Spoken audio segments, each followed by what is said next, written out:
recording, it was something where I knew this is what I wanted to do. And I'm like, I gotta just try to find my sound. So that was like the discovery in high school. And I was selling the CDs out of my locker. Oh, wow. That was the first independent label that I was signed to. And that came about because somebody had saw me singing in church. I didn't really know how to handle it. I didn't know how to handle it in the beginning, and I almost felt like it was a battle. Like, wait, hold on. So you're saying I can't sing this and this? And so I had to like really dive into myself internally.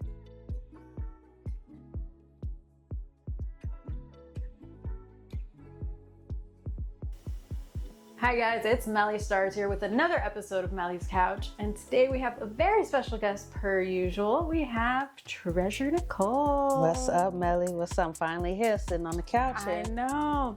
It took us a while. It took some. It was a little bit of Tetris, but we got here. Yeah, we was able to get here. Yes, that's what happened. We it's the lifestyle. You just gotta get it where you fit it. And I'm glad I'm here. Oh, I'm glad you're here too. I'm glad we made it work. Definitely a lot of Tetris, but and we're just two busy women in the industry. Come on, now that's it, and it's a good problem. It's a good problem. Problem to have, for sure. So you're a singer, model, actress, writer, host. So we're gonna hopefully get through all of that and more. We will today. So I like to go all the way to the beginning, or as far back as I can find. Okay. So I found that you started music at 5 years old. Yeah, so that's when it was introduced to me. You know, the things that we mostly introduced to us from our parents. So my dad, he was a musician. He played the piano, and my mom, she was singing in the church. So it was just natural for me to, you know, be doing some type of musical something. Oh yeah, for sure. And then you played drums in the church. I did. After my dad had passed away, his church kind of got up under new leadership, and so when that happened, I had kind of transitioned to. I hope to be back playing in somewhere soon, but for right now, I'm just practicing on the set at the house. Okay, well, you still, at least you're keeping the... I got to stay ready, so I ain't got to get ready. Exactly.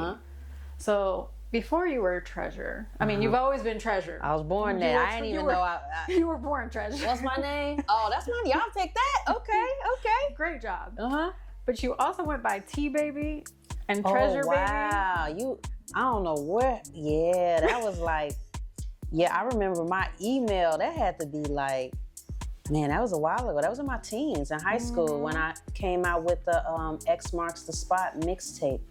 And Thug Love. Thug Love was the first single off that mixtape. You just took me you just really did take me to the back. That's what I do. X Marks the Spot was so special for me because, again, I was a teenager recording. It was something where I knew this is what I wanted to do. And I'm like, I gotta just try to find my sound. So that was like the discovery in high school. And I was selling the CDs out of my locker. Oh, wow. For $5 a piece, just so I can get back into the studio. Because at the time I wasn't working, I was in high school. So, and it worked. I sold out. Anybody who got the X Marks the Spot hard copy, you locked in with me for life. So yeah. A real one.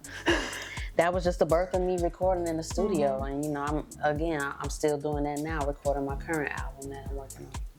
That's what's up. You also, when you were a teenager, you went to poetry conventions. I did. Yeah, I still am deep in poetry, because if you guys follow me on my YouTube channel and you click on that playlist where it has Treasur Content Plus, you'll see where I go to Pen Flow writing sessions. It's this poetry place. They do it like every Wednesday, and I'm kind of like one of those reoccurring guests, and I recently became a member of that particular poetry club. So shout out to them. Shout out to all the members of Pen Flow writing sessions, man. So yeah, poetry has always been a part of my life. Going back to my family, my dad was also a poet as well, and a host of my uncle and everything too. Yeah, and then Pen Flow writing sessions, you did something with them. Oh my gosh, I can't find it, but So far what I've done with Pen Flow is I've just performed there a bunch of times, and they've put the content up on their page. I actually did do a blue light special. There we go. That's there what it was. we go.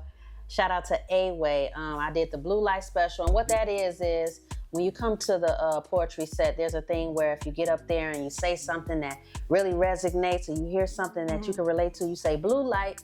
And I'm known for getting those blue lights, and so when they came out with the blue light special, it was only right that they asked me to come through and do one of those pieces where that blue light was just really going off and the people was really feeling it. So it was amazing. Shout out to everybody over there again. That's awesome. Mm-hmm. I also found that you participated in like a well-known singing competition, but I didn't find of them. Yeah, I didn't find the names. A bunch of them. Again, that's in the beginning, y'all. Yeah, that was we're literally still in the beginning. We kind of time traveled a little bit, but so I've tried out for every show you could think of: American Idol, The Voice, X Factor. When that was out, I think that's still out. I'm not sure. I'm not sure. I think it might be. And what's that other one? Sunday Best. I was just, when you're a singer and you're up and coming, those auditions, they shape you and they mold you. It's really part of that, what they like to call artist development, because you're standing in line for hours. You're practicing the same song, making sure you got the same song just to sing for like 30 seconds and to be told yes or no and have to go back to your regularly scheduled program if you ain't sticking with that one. And so it definitely built up my resilience. The furthest I've ever got in those competitions is they don't tell you this, y'all, and I don't know if I should be telling y'all this, but when you what you see on the TV, like what you see like those blind auditions, you got to go through not tons, but maybe 3 or 4 auditions prior to that, and there's rounds with multiple people in it before you can even get that plane ticket to go out to see those celebrities. And so that was a round that I had never got to in my early days. I'm sure if I was to go back now, I would hope that it would look a little different if that was ever a part of my story again. But it was just all a part of that artist development and kind of just getting out there and really seeing, okay, I must really want to do this. I'm sitting here for 6-7 hours before I even open up my mouth, so it definitely was one of those tests of resilience. Yeah, for sure. Mm-hmm. But that's really cool that you even try to do that, because not everybody has it in them to want to do that. Yeah, I love music, man. I love to sing. I love to perform. And so when you're young and you see that stuff on TV and you realize that it ain't nothing but, I can be that person. I just have to apply myself. Then come on, why not? Why not? What's the worst that could happen? Exactly. The worst that could happen is they say no. Yeah, and that's you cool. learn something in the process. Yeah, exactly. Mm-hmm. And for every, I forgot how many no's, there's always one yes. One yes. Yep. I don't remember the exact quote, but y'all know what I'm talking about. Y'all know. And I've had plenty of yeses after that have really, again, just shaped me who I am as an artist today. So I'm thankful for both answers. Yeah, for sure. Mm-hmm. Then you were also signed to an independent label for 3 years. I was. 3 years. Okay. Let me think. So I was with Phenomenal ENT for 3 years, from the time I was 19 to the time I was 22. So that would make 3 years. That was the first independent label that I was signed to, and that came about because somebody had saw me singing in church. They had saw me singing at my uncle's church, and they were like, "Man, what are you doing with your music? Where are you going with it?" And being 19, I still didn't really know for real. I was fresh off of probably X Marks the Spot, in between, like trying to figure out, okay, what is next for me, right? And I ended up taking a meeting with the label Phenomenal ENT. They gave me an independent contract, and I was with them for 3 years. And inside of that deal, I was able to be on the radio. That's when I got my first experience of being on the radio, hearing myself on the radio, and opening up for artists that are huge now that maybe at the time were still coming up.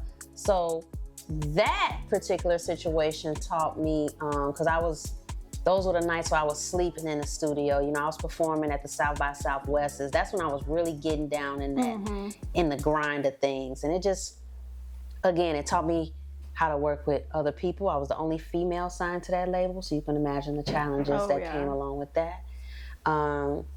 Also, just being able to actually trust somebody with your career or what you feel like you love so much, and kind of just letting go of that control aspect of things, but also realizing that what they're doing, you can do for yourself. It's just about how much work you are willing to put in. It truly is. It truly is. So would you ever sign to another label? I would, but it would have to be a huge machine to the point where I don't have to fund anything. Like I literally have to, and I want to see money too. Not only do I want to make us money. I don't want you robbing me, and I ain't gonna rob you. You know what I'm saying? So if there was ever a situation that God put me in where I could have a team that I trust, and it's a machine where my music can reach people that I wouldn't be able to do on my own, then absolutely I would.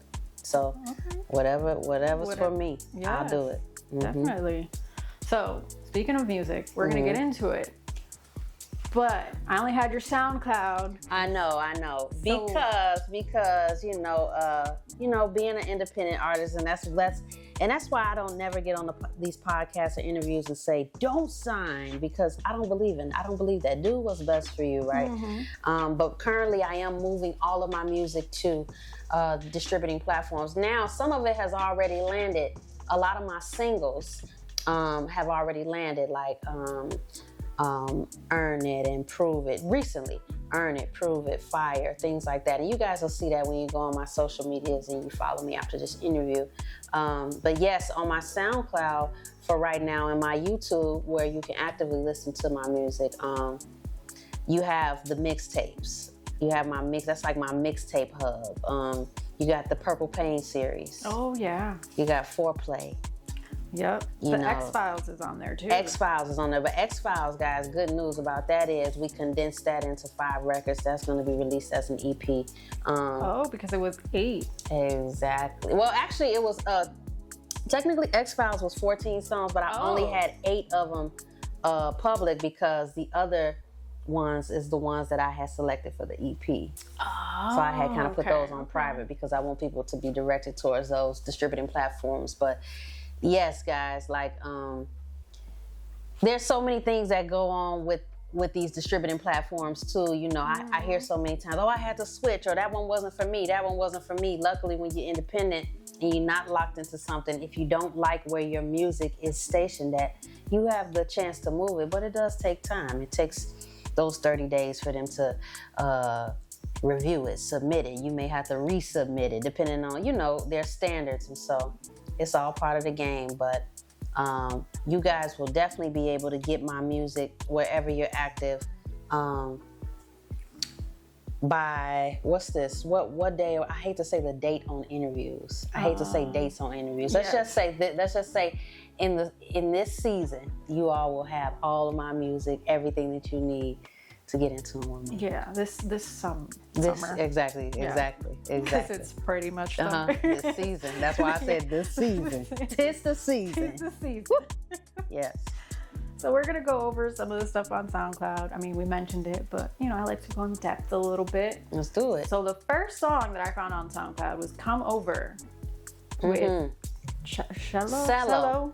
Okay. That was my label mate. That was actually because you guys did a lot of music together. A lot, yeah. That was the guy who actually saw me singing in the church and asked me, what am I doing with my music? This, that, and the third. Come meet my uncle. He got motion. He's going in the direction that, we need to be going. And so, I took that meeting and I let all bells ring. Once I got there, I came out with singles, I came out with videos with Cello, and it was a time. It was a time to be alive. That's what I can say. Then for better for worse. Oh my goodness. Better for worse. Yes, better for worse. I didn't name it better or worse for a reason, because I didn't want it to be looked at as like a marriage song, because it was like it's almost like a double entendre. Like it's better that we're not together, but it feels worse, you know. So I kind of did a wordplay with that. I love that song. That song is one of my babies. And I actually have a video for that song, guys. So if you go to, again, when you're directed to my YouTube, you'll be able to see that as well. But I love that record. It was produced by Get 'em Louie. Shout out to Get 'em Louie. And it was kind of, it wasn't gospel influenced, but if you hear the beginning, it has like that church intro and things like that, because I always want to be reminded of my roots. Like you may hear me sing a lot of R&B and things like that. You may hear even maybe some rap and trap, pop infused, whatever you may hear at the time. But gospel is the heart of, it's just my heart, because I'm a pastor's daughter, right? And I'm a church kid. I came from the church, so yeah. Has that at all been difficult in your music career, like coming from the church and like finding your way in them? Yeah, absolutely. I didn't really know how to handle it. I didn't know how to handle it in the beginning, and I almost felt like it was a battle. Like, wait, hold on. So you're saying I can't sing this and this? And so I had to like really dive into myself internally and become comfortable with what I was representing, but at the same time not losing like my spiritual grounding. And so when I was able to find that balance, you know, throughout the years, through many, I'm still maturing, guys. I'm still trying to figure it all out, because I do even eventually want to come out with a gospel album. You know, I want to, R. Kelly did it. Fantasia did it, or whoever, you know, I don't like name dropping, but you know, people do it. People do it.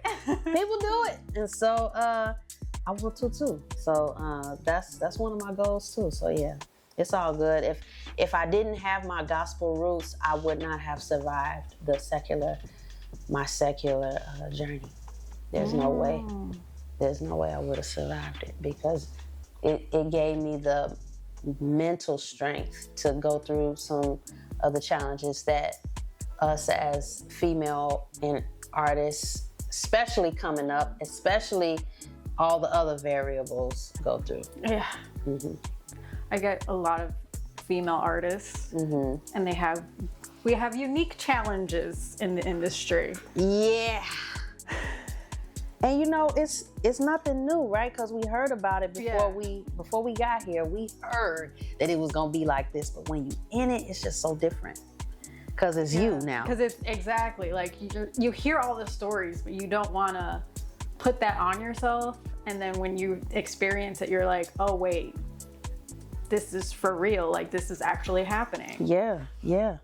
So you know, like I said, but the challenges is what make us. The adversity makes the artist. You know, it does. And so, again, still thankful, still in a grateful gratitude attitude, and just, hey, if I didn't go through if any one thing would have been different, who's to say that I would have been here? You know. So Yeah. that's how I kind of look at it.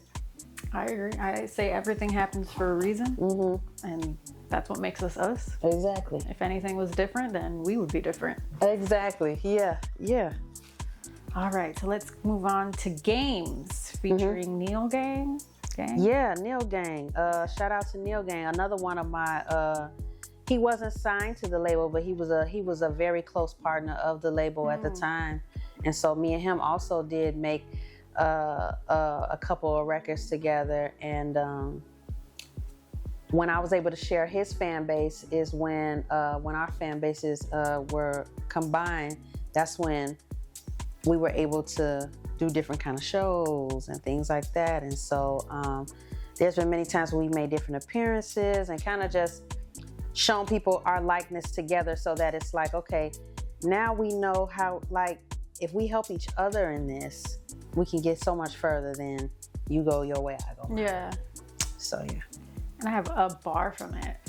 Your sex was good, your head was messed up. Woo! I was like, okay, shots fired. It happens. What's going on? It happens, man. And you know, I go back and I'm like, man, Yeah, I said that. Yeah. You know, all of these lyrics are what our life experiences, and hey, I guess sometimes it's 2 for 2, sometimes it ain't. Just good thing it wasn't 0 for 2, right? Jesus, that just would have been total disappointment. But yeah, hopefully they got better, and I would have to go back and see who was I talking about. Oh. But I ain't gonna this ain't that kind of show. No. You know what I'm saying? This ain't that, but yeah. If you know, you know. If you know, you know. Moving on. All right. Next up, I have the X-Files, which we kind of already talked about a little bit.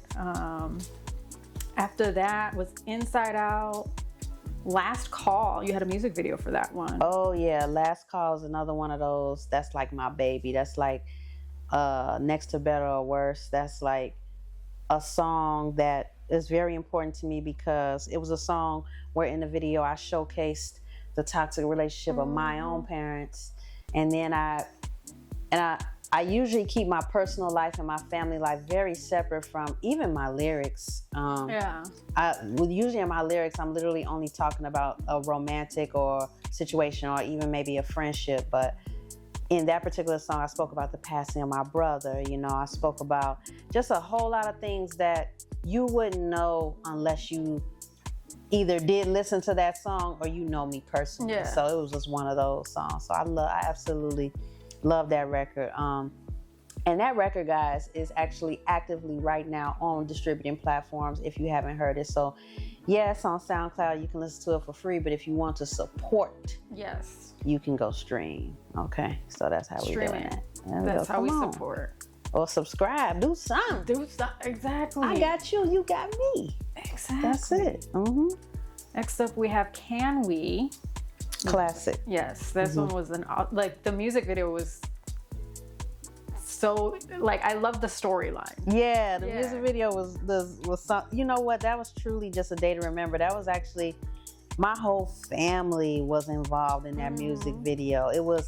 I did it on the 4th of July. I think 4th of July, I think I had recorded that video, and all the family was over, and I'm like, hey, I'm shooting this video. I just need y'all to look natural, and we're gonna build the storyline just around everything, and it turned out great. That particular song is special to me because it was a song that was produced by D Moet, who is a renowned producer from New York, well-renowned producer from New York City, most known for the Diddy record, Hate Me Now. And so he produced that, and one of the many songs I did with him while I was in New York. And it was just so special because it's a 702 sample. So any of my 90s babies, R&B heads, y'all know 702 is just one of those groups that had those classics along with, you know, the SWVs and the Escapes and things like that. So it was great. That was the introduction, I believe, to my sound moving forward. Oh, wow. Okay. Yeah. That was like puberty again. You know, that was like, seriously. Puberty again. Puberty. I don't think anybody wants to go through puberty more than Terrible. once, but you know what? It's part of life. Yeah. Gotta do it. Yeah. Next up, we had Addiction. You did a Girls Like You Maroon 5 cover. Yeah. Lucid Dreams cover. Sometimes I do covers. If you guys go on my Instagram, you'll see that I did a cover to Folded. I did I did the Friday and Meek Mill Proud of Me remix. You know, I do, because that's just for people who may not know me and just want, sometimes you have to just sing a familiar song for people to be like, hey, I want to hear more of her original stuff. I want to see her from original. So it's just another way to, you know, gain those gems that community, build that community. Yeah. What else? Let's see. Thought of Me, Dirty. Thought of Me is on the album Smoke and Mirrors. And that's the film, the 18-minute film. That one's That's part 1 of the 18-minute film that I did. That's on my YouTube channel. Yes, it's a visual album. It's a visual album. I have I have never invested so much Gosh, yeah. into something than I did that. That was like my Tyler Perry play. That was my definitely. It took so much, and that is when I realized that I had a true love for executive producing and being not only in front of the camera but being behind it and giving that direction. Like I'm like, oh, I feel like I'm supposed to be doing this. Like this is it. Being a filmmaker, a film writer. It was just it's right up there with the music and the poetry and everything else. Yeah. And how did you come up with the story behind the entire Smoke and Mirrors project? Because each video kind of is all part of a big story. It is. And you know what? It's just the stuff that goes on in my head. It's just things that, you know, I've always, when I was little, I would take like, and I'm sure we all did as little kids at some point, I would take like little action figures and I would like have a whole episode of them just one action figure walking out, one saying, wait, don't go, da, da, da. I'm 10 years old doing this. I'm like, how am I getting these, where am I getting these stories from? But I know it's probably from like the soaps and stuff that you know, the adults be watching, the Maury's and all that the adults watched back in the day. But that they think we're not consuming. And we are. Yeah. We're in the room. How are we not seeing this? So, and we didn't have tablets back then, y'all. We didn't have that. It was, if you're in the room, you're in the room. And ain't nothing to distract you. So, I think that's just that, doing that as a kid is what kind of brought it was a story that was my story, but there was different parts in there that I put in to make it a film. So anything that you hear or see, most of it is something that I may have experienced myself, but some of it has to be dramatized for film purposes. Yes, it's always like loosely based on a true story. Yeah. Dramatization. Some of these scenes are dramatized. Exactly. And I take from different films and stuff that inspire me. So you'll look at that Smoke and Mirrors film and you may be like, oh, I saw that in Carmen, the hip opera, if you ever heard of that, or I saw that in Taxi, the movie Taxi, or whatever the case may be. I don't know, you know. So it's just one of those things where I'm paying homage to the films that inspired me, and I'm showing the twist that I would put on it. Because Thought of Me is actually a reenaction of that Hurt Bay, that viral Hurt Bay thing. And the girl, the original Hurt Bay, she had messaged me because I had sent her the video, and I said, hey, I did a video based on your real life situation. I just wanted to show you. And she actually reacted to it, did a live reaction for it at the time when it came out. So that was real cool and special. So shout out to her, man. That is really cool. Let's see, where else? Dirty Tea Mix. The tea mixes. Yeah. So usually when I do a tea mix, that's just me taking a familiar instrumental instead of me doing a cover, which is where I'm singing the song just as is. It's just my voice is the only difference. When I do a tea mix, and I used to call them she mixes, there might be a slight rebrand to that, guys, because I'm trying to see how I can make that even more catchy. Because tea mix, I hear and see that a lot, and so I'm like, how can I make that a little bit more unique? Maybe a gym mix or something. I don't know. I'm kind of just throwing stuff out in my head right now, but I did that from one of my favorite artists, singer-songwriters, Tank, and he actually heard my Dirty remix, and he had reposted it on his R&B Money podcast page. So that was incredible and amazing. And that's why I do it, man, because we're in an era now where this stuff can be reached right to the person you was just looking at on TV. And there's a gamble and chance that they may see it and they may repost it and acknowledge it. And when that happens, it doesn't get old, because that's the era we in. A repost is like somebody getting on TV saying, hey, I see you, Treasure. I see you, Treasure. You know, like, it's the same, it's equivalent. Yes, a repost goes a long way, for sure. Then we had Mad at the World. Yes, another classic from Smoke and Mirrors.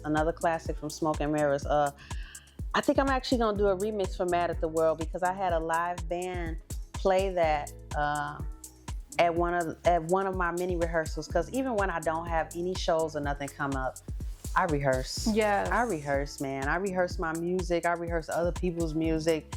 And when I say other people, I mean industry artists, you know, things like that. Like not your music.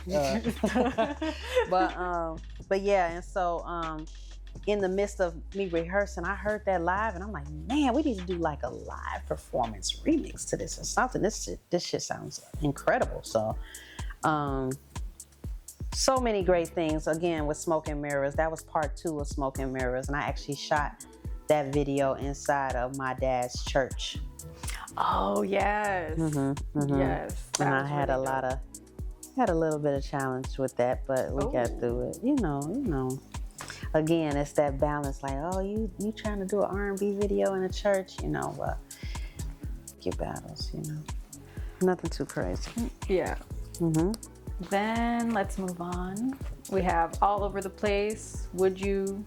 Somebody, which you did a music video for. I did. Somebody is a Tink sample. I did. Shout out to Slick, Real Slick, Too Slick.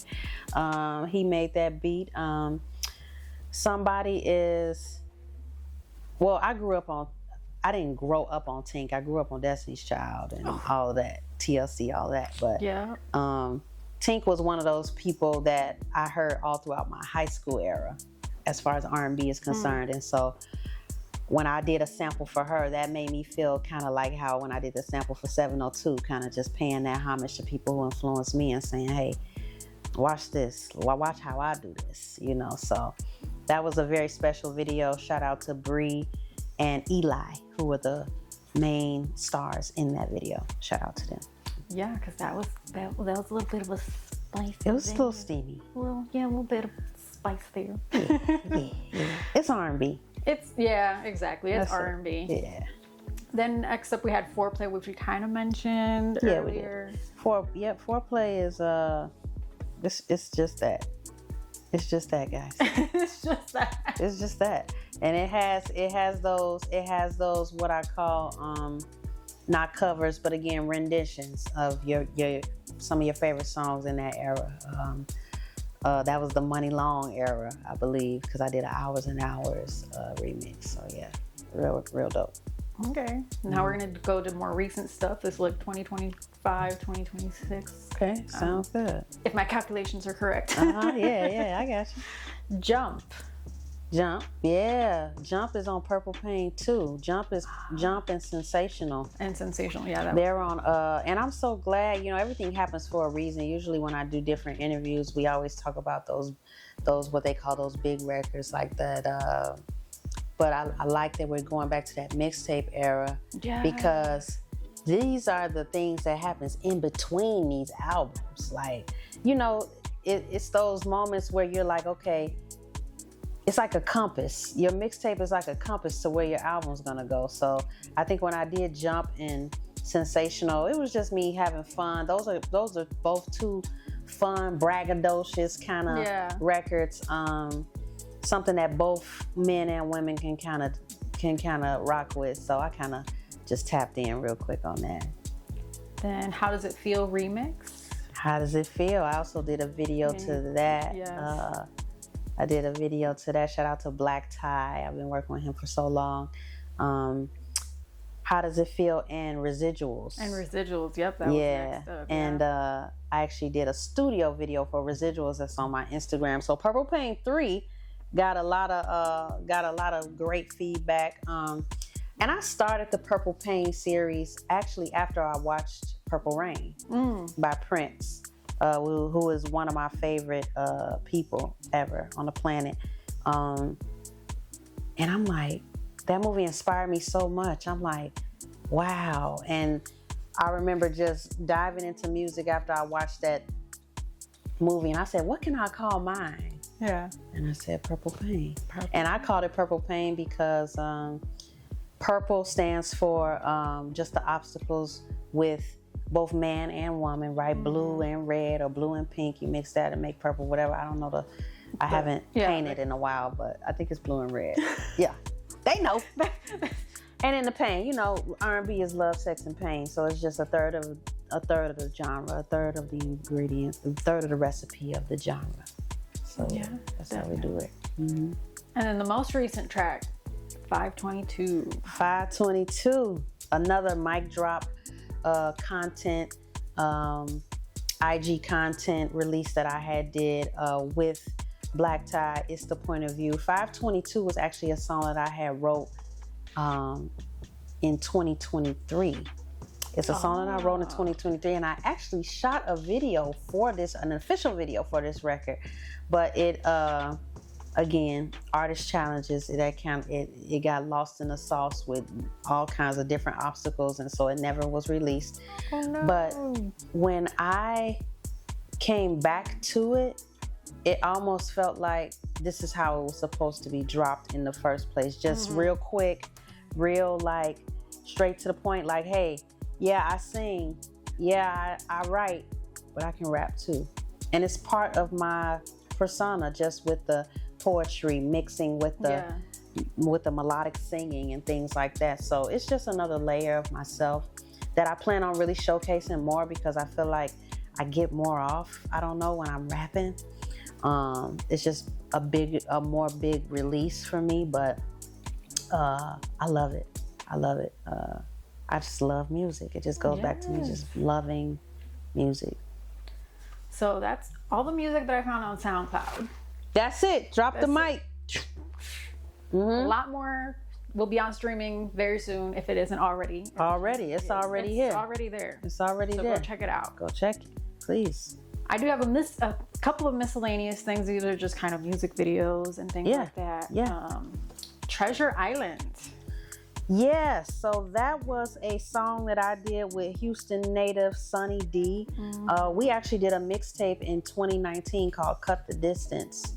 And it was a 5-song EP that is actually on all streaming platforms. You guys can look that up. And Treasure Island was a song that, was, I guess it was written about how we met. Men, they tell you anything, but it was a song, from what I know, was based just off of his point of view for when he met me. And then when I heard the record, I was able to kind of bounce off of him based off that. It was a very bold move for him to do a song about an artist that he wants to feature on the song. Yeah. And that adds a little bit of pressure on me too, because it's like, I'm on a song that's about me. So what am I finna say how I feel about how you were saying or what? Right. But how you maneuver that one? we were able to navigate, and shout out to Sonny. Love him dearly. He's an awesome and talented rapper and writer from Houston, Texas, and got one of the smoothest flows to me in the South, period. Yeah. Okay. Yeah. Next up, Fire, featuring Lil Keisha. Some might say this is a long night. Pour one shorty to the flow, light up. Yeah, I like that. That's a cut. Yes. Fire is shout out to Lil Keisha, another person that I've been working with for years, right? I was on her Bride of Chucky series.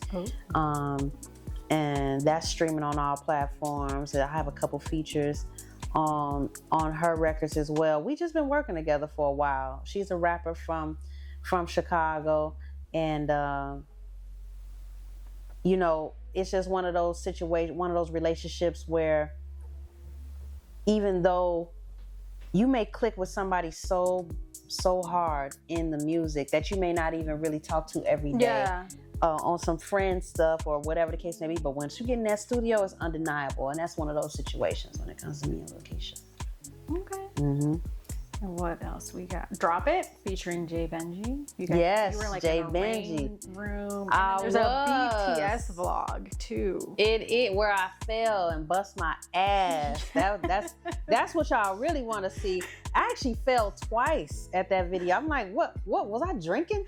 I fell off the bike in that video, and I fell in that rain room. Oh God, it's just a bunch of. It was that was just a blooper day. At the end, that was just a blooper day. Yeah, we had fun shooting that, man. Shout out to Callie Hendricks, who was in the video. Cash Go Crazy. And yes, Jay Benji, who is a artist from Chicago as well. He came through for me, and I'm like, hey, you know what? I just need this record to move a little more than what I can do in my, because I'm stuck in my R&B ways. So when up-tempo tracks are a challenge for me, you know, but I know that, again, once you put that, all you may need is a little bit of salt, a little bit of hot sauce, and that's what Jay Benji was. He was that extra seasoning that made that song what it needed to be. And then Earn It. One of my favorites, Earn It, yeah. There's some choreography in this one. You had like multiple love interests in that. Yeah, you guys actually did a rack review. I think that one was on the rack review. Yeah, again, very fun video. Shout out to Yo San. I actually met Yo San on the set of The Chi. And we were doing a couple episodes on The Chi, and I saw him just randomly, and I had just walked up to him, and I was like, I'm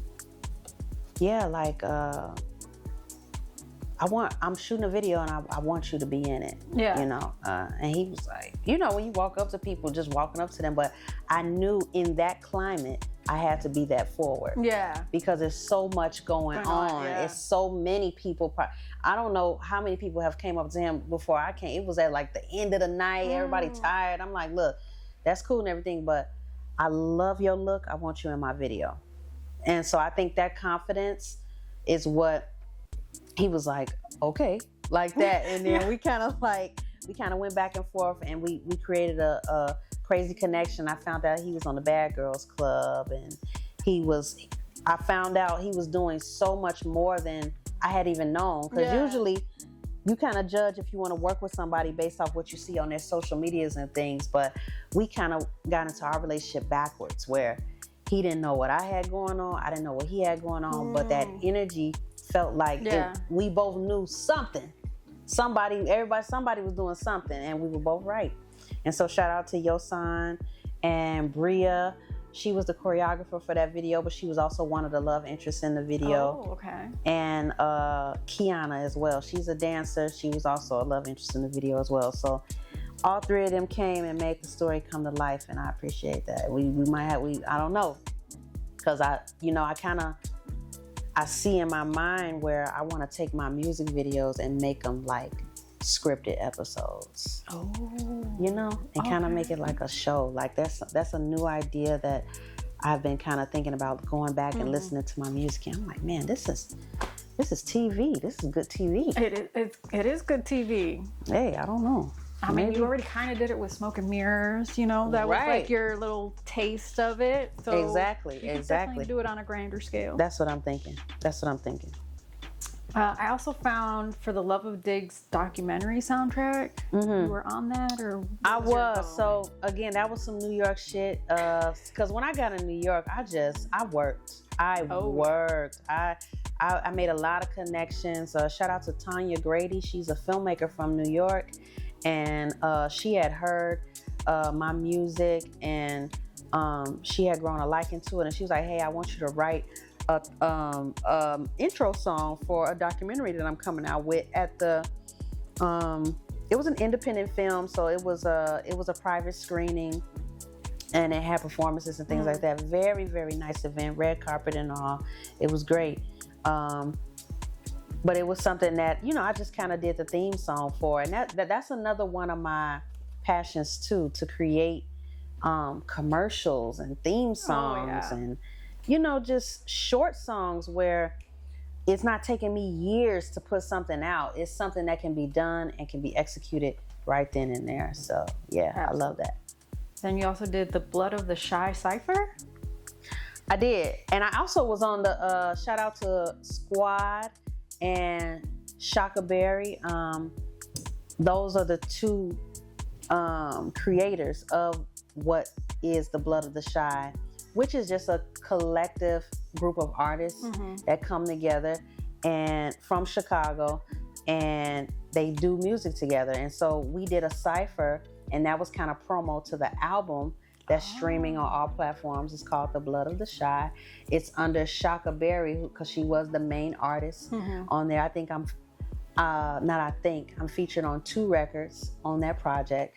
So you guys can see that on all streaming platforms. And yeah, man, it was another great time to be alive. Yes. And then music video, Not This Christmas. Don't make me spend it without you. Yes. Woo! That's a cut. Shout out to Lotta Stroll. Shout out to my boy Loud. He was the producer of that record. Not This Christmas was something I wrote in my car, and I was in my feelings, y'all. It was just a regular day of me being a girl and being a sad girl in a car, writing and just pouring my heart out and just saying, look, not this Christmas, not this Easter, not this birthday, none of that. Don't play with me on these holidays. Because you know how them relationships, they get so shaky. For some reason, holidays bring so much anxiety. And I'm like, wait, we've been together all year. You have an issue now. And my birthday is a little close to Christmas, so you play with me don't even, just around that time, just don't. All of December, do not play with me. Yeah, this November, December, October, them whole 3 months, just don't. I got too much going on them last 3 months, every time, every year. Yeah, for sure. So that was a Christmas record. That was my very first holiday record that I put out, and I really want that to be my Mariah Carey, right? I want to take that record, I'm gonna do so much more with it. But it was something that I introduced as an audio 1 year, and then a year later I shot the video because I wanted to see, like, do they want to hear this from me? Do they want to? And usually I don't mean to sound like this, but I don't make my decisions really based off of other people, but it is important as artists for us to take it into account, because these are the people that's going to be consuming your music. So how can I please myself and also give you guys something that you want to hear more of? So Not This Christmas was the answer to that, and I love that record. Shout out to Zach, who was the co-star in that video. Oh yeah, I ain't gonna forget. Listen, I'm not gonna forget nobody. You thought he was good? I think it was really good. Okay, Zach, you hear that? So yeah, shout out to Zach, the Black Messiah is what they call him. That's him. So you had also a couple more things in the music space, and then we'll move on to all of the other things. Sure. Live from the living room and live from the white room. Yeah, been in a lot of rooms. Yeah. Living room, white room, red room. Okay, so live from the living room was, I did a song from my album Night Owl called Morning Sickness. I did a song, and that was like a rendition of like a mic drop. It was just in the venue of a living room. Shout out to Eric. He was the one who shot that video, and he was actually the creator of the Living Room series. And then yes, I did the white room, and that goes back to what we're currently dealing with, which is 522. The white room is a new mic drop venue space held by my videographer of many, many years, Black Tie. And so that was something that he was the creator of, and he was like, I need you here. What song are you doing? And I sent it right away. This one, I don't never run out of music now. Yeah, don't play. Yeah, for sure. So now that we've kind of covered most of the music, but I know that was a lot. We got it. Let's move on to modeling. Absolutely. You do a little bit of that. I do. You've been featured in a few magazines, Missy. I have. Yeah. Yeah. Shout out to Vigor. Ooh, I hope I'm not messing up these names. Shout out to Beautica and Black Mags. And Black Mag. Yeah. And so those are just Celine Magazine. Celine Magazine. Yep. Celine Magazine. Those are just a few magazines, U.S. and international, that I've been published with, which I collaborated with Black Tie as well as Sanjata and Happy. And I think those are the only two photographers that shot me during those publications. But yes, it was and it was one more, Raven. Raven, she shot me as well in a publication that I did. But yes, modeling is also, it's like a branch. It's like the music is the torso, and modeling is one of the arms. Acting is another one of the arms. Poetry, legs, and hosting another leg. And so it's a body. I consider myself just a body of work. I really do. That's a beautiful way to put it. Yeah, and modeling is another. I've always been photogenic as a kid. And so I've never been not in front of the camera. My mom was one of those moms that literally documented my life. And so this was more comfortable for me than anything, or me being around a bunch of people was more comfortable for me. Now I'm more so reserved and stuff, right? Which is really freaking crazy. In my personal life though. Of course, I'm gonna live by this. I'm gonna die by this, the camera life, the music life. But I definitely, modeling is something that I hold near and dear to my heart because I can express myself without opening my mouth. And You've sometimes done some beautiful spreads. Thank you. Yes. And sometimes, we talk too much. We talk too much. As artists, we just have to talk. It's like it's always something we have to talk about. We either selling ourselves or expressing an idea. But what happens when we just get in front of that camera and just let that camera take what it sees? I think it's a powerful thing. And so, yeah, I love it. How did you get into modeling? Like, especially being featured in all these magazines and stuff. Like, how did that So, come out? so I think what happened, I just did my research. I think it was me doing my research. Like, I had no clue where to start when it came to modeling. I just knew it was something that I wanted to do on a serious level. Yeah. And I needed to figure out what are the steps that I needed to take. So I started networking with different photographers. I'm like, hey, booking myself, investing in myself and doing different shoots, figuring out what a portfolio is supposed to look like, doing different like casting calls and stuff. So I was signed to an independent modeling agency too, where they would book me online and stuff. So I was like a work for hire. So if they needed like somebody for a certain commercial, or they needed somebody that was my description for some type of picture or advertisement, they would send me the offer and I would accept or decline. So it was things like that. But publication wise, it was sort of similar. I'll end up connecting with this agency, and they started finding me work, and I'm like, oh, I like this. This is something that I really want to take serious. And once I saw myself in the magazine for the first time, I'm like, oh no, this is real. And modeling is it's not to be played with. It's such a hard job. And I know people look at it and say, your only job is to look good. But what it takes to look good, mentally, what it takes, physically what it takes. You have to take care of your body. You have to take care of your skin. All these things are investments. But to answer your question, I did my research. And when I didn't know where to start, I studied. And I said, and when I realized what I needed to do, and I just did it. I got around like-minded people who knew what they was talking about, who's already been published, who's already been doing it, And I learned the game, and I became a player. That's it. Okay, watch out. Watch out now.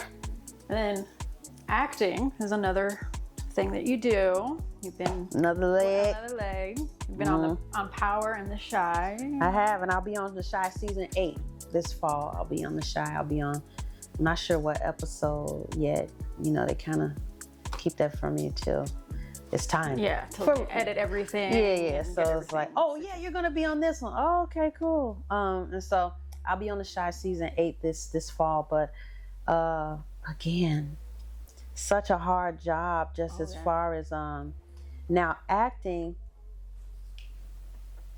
Sometimes you're sitting for hours and you're only on camera for maybe 20 seconds, 30 seconds, 2 minutes. You know, Yeah.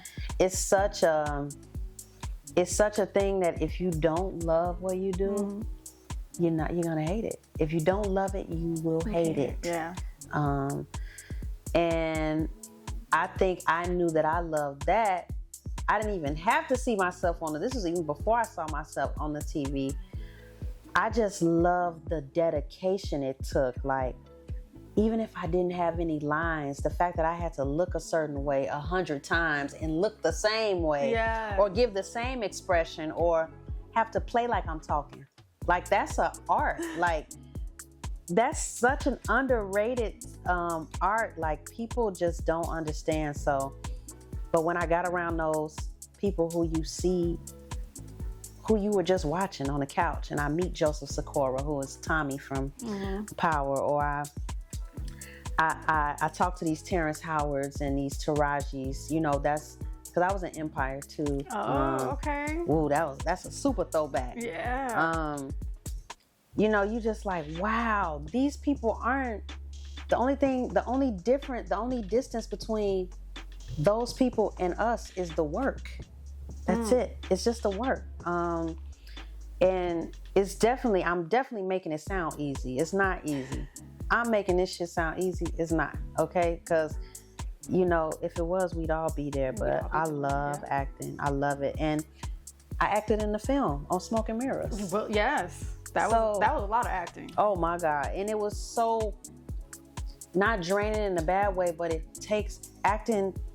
It's like turning yourself inside out. Like, you have to be so vulnerable. I thought I had to be vulnerable in the studio. When you have to tap into an emotion over and over and over and over again, and you may not even be feeling that emotion no more, or you may have to bring up some stuff from that, it's like, wow, this emotional control is like the number one thing. So yeah. Have you had any speaking roles yet, or is that in the works? That's in the works. That's definitely in the works. And I can't wait.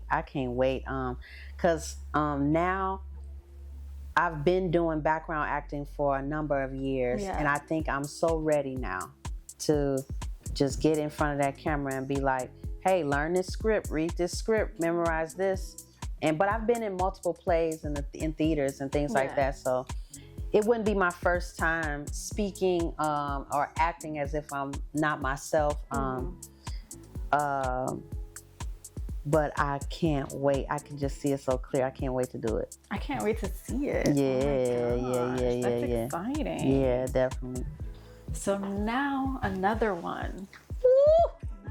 I think another leg, right? Another leg. Hosting. Podcast, being a podcast host, being a radio host. Hosting. Period. So I got into hosting with Urban Grind. It was a radio / TV station. It was a place that I originally was an interviewee for, meaning they were interviewing me. And once they interviewed me, their team had seen my character or my vibe, whatever I was bringing at the time, and they were like, "Hey, again?" It was one of those moments where they were like, "Hey, what are you doing?" Yeah. When it comes to this media shit, because the voice is there, this is there, this is there. How can we be a part of your media journey? And I think once they interviewed me and they saw that I had already had those experiences of being in front of a camera and a microphone, like for real, they were like, hey, we're looking for more of a female presence inside of our staff. Yeah. And I will think it'll bring a lot more viewers, and we want to know if you want to be a host for that. And I had no idea what I was saying yes to. I had no idea what I was doing because I've never done radio. At this point, I had only my only experience in radio was hearing myself and doing those interviews with other people, but being on the other side, like being on your side with the research and all of that, that was something that I had not yet done. And so it was a very humbling experience, but it taught me how to listen.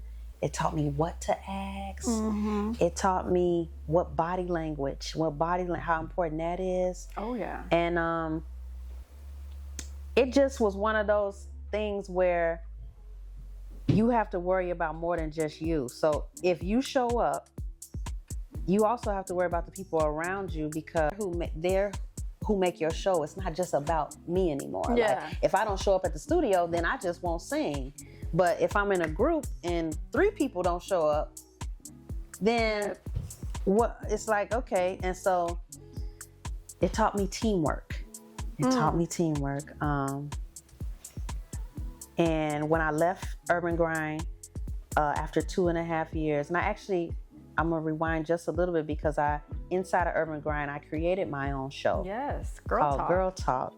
And that's where I had a panel of women come and we just talked. There was no real direct, like I said, I didn't know what I was doing. I was just I said, hey, turn the camera on, let me and my girls talk, and in the editing process, we'll title it, we'll edit it, And that's what we kind of did for a number of weeks. That lasted for 2 seasons before I decided to leave the radio station, just due to just creative differences and just a different creative direction I was trying to go in.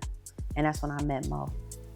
Yes, and then Inside the Chest. Inside the Chest podcast was born. Yes, but Inside the Chest actually started 2016 as like a headliner, one-man show. Yes. Kind of thing. Yes. Yeah, you are incredible. So, Inside the Chest was a headline show, and that was actually the show where I raised money to go to New York, because at the time I wasn't working, and I needed like two or three racks to get to New York, and I ran out of that money so fast when I got down there. I'm like, whoa, I'm in New York. Wait a minute. New York is so expensive. Yeah, I only lasted maybe 7 weeks in New York, but again, that was where I met Demo at, and that showcase is what led me to him. And then when I left him is when I was able to come out with the Can We and things like that. So when I met Mo, that was also in the same vein of how I met Urban Grind. I had an interview with him. I feel like we all met Mo because we've done interviews with him. That's it. That's how I met. That's the love story. Interview. That's it. And so I did an interview with him, and we just began to talk off camera, and I was telling him the things that I wanted to do, and he was like, hey, I got a spot for you. I got a spot for you here if you want to, I got a home for you here. And I was so like skeptical, because I'm like, there was months after I left Urban Grind, granted, but it's like getting out of a relationship. Yeah. Like, do I want to get... And you kind of traumatized from these relationships sometimes too. Like, yeah, it's like, do I want to go back to, or not even go back to, but do I want to enter into a new relationship? And I still got all this other, and it's like, yeah, fuck it. Sometimes you just be like, yeah, fuck it. And I'm glad that I made that decision, because we are on our 4th season of Inside the Chest. wow. And that'll be coming out July 5th is going to be our very first episode of our 4th season. And I'm just so excited. And that's where the game Treasur was birthed. Mm-hmm. So how did you come up with the game? Because this is like famous throughout the It is. It true. And I'm blown away. I think that game is bigger than the program. It's bigger than the program. And it kind of scared me. That's how I knew it was something, because I'm like, oh, this is something that people are looking forward to. So Treasur came about, it really was a metaphor on my name. How they say one man's trash is another man's treasure.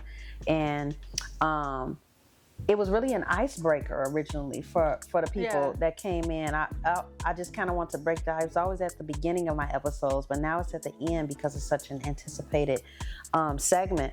But it was something that I just wanted to make lighthearted, because when we get in these spaces, all we're doing as artists is we're thinking about what to say, how to say it. Treasur is candid. You don't know what I'm gonna ask. You don't know.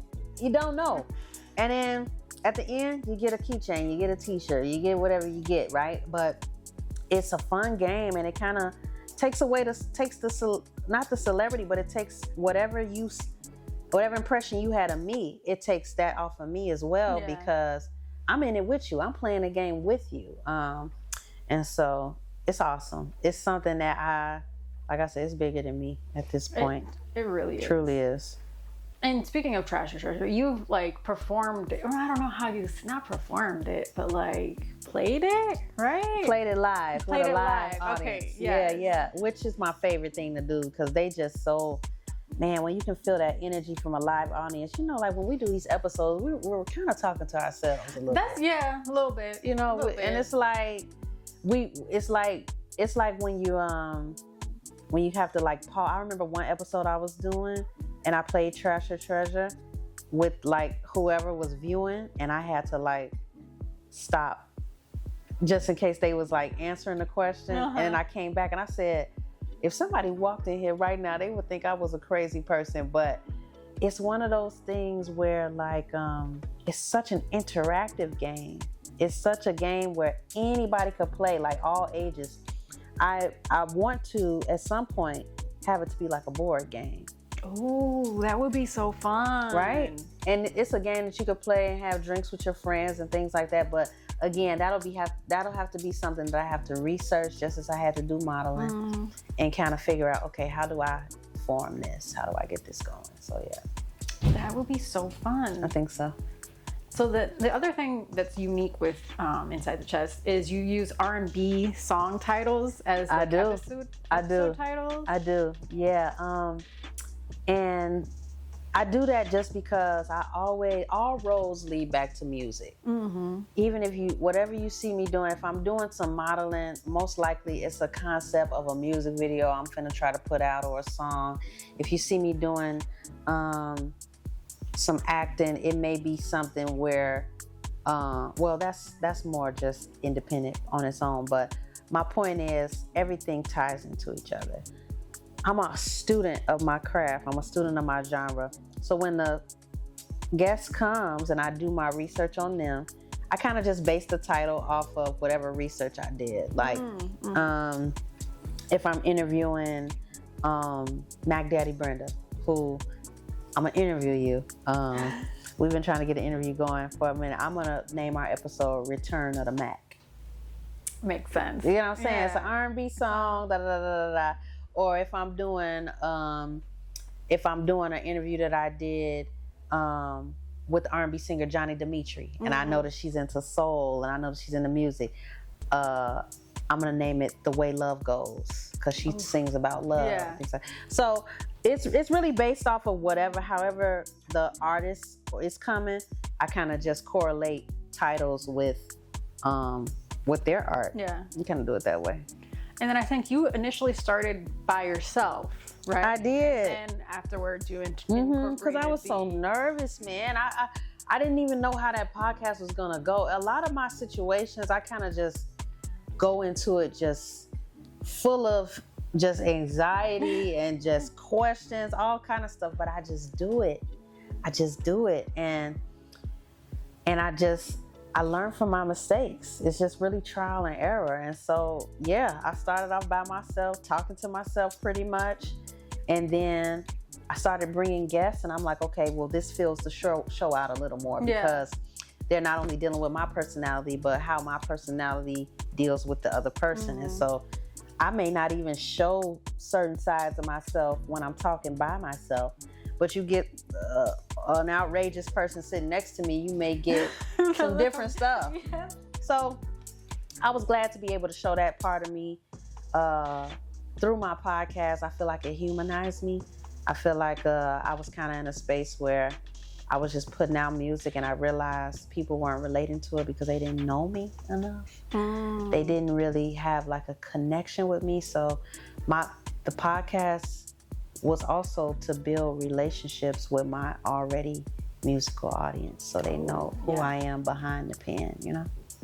Definitely. Yeah. So how can somebody become a guest on Inside the Chest? So Inside the Chest, since we won an award, we have changed. Yes. We have changed our process a little bit than what you last remember, folks. Yes. But it's still fairly simple. So what we have is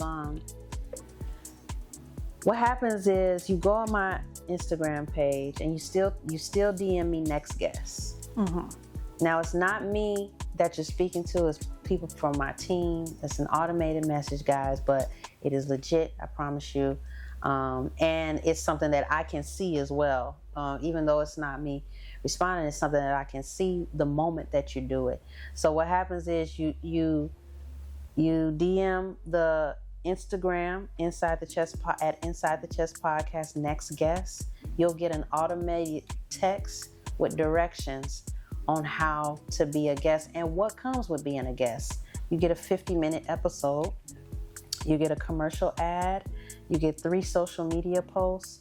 And then we hook you up with a nice merch package as well. And in addition, if you come out to one of the Thank You for Listening shows, and I'm a part of that show, and you were a guest previously, you'll have the opportunity to get up there with me, do a little banter with me.